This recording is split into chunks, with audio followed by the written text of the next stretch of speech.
ফজরের নামাজ ইসলাম ধর্মে অত্যন্ত মর্যাদাপূর্ণ ও ফজিলতপূর্ণ সালাত। আল্লাহ তাআলা ও তার রাসূল সাল্লাল্লাহু আলাইহি ওয়াসাল্লাম ফজরের সালাতের উপর বিশেষ গুরুত্ব আরোপ করেছেন। ফজরের নামাজ জান্নাতের চাবি। রাসূলুল্লাহ সাল্লাল্লাহু আলাইহি ওয়াসাল্লাম বলেছেন, যে ব্যক্তি ফজরের নামাজ আদায় করে সে আল্লাহর হেফাজতে থাকে। রাতে নামাজ পড়া ও ফজর আদায়কারীর সমান সওয়াব। যে ব্যক্তি এশা ও ফজর জামাতে পড়ে সে যেন পুরো রাত ইবাদত করে। ফজরের সালাতের সময় ফেরেশতারা উপস্থিত থাকে এবং তারা সাক্ষ্য দেয়। ফজরের সালাত রিজিক ও বরকতের দরজা খুলে দেয়। ফজরের পর আল্লাহর স্মরণে ব্যস্ত থাকা মানুষের রিজিকে বরকত আসে।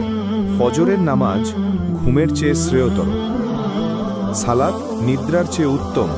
আজানে এই ঘোষণা আমাদের মনে করিয়ে দেয়। ফজরের আলোতে আল্লাহর রহমত নাজিল হয়। যে ব্যক্তি ফজরের সালাত নিয়মিত পড়ে তার মুখে নূর ও জীবনে প্রশান্তি আসে।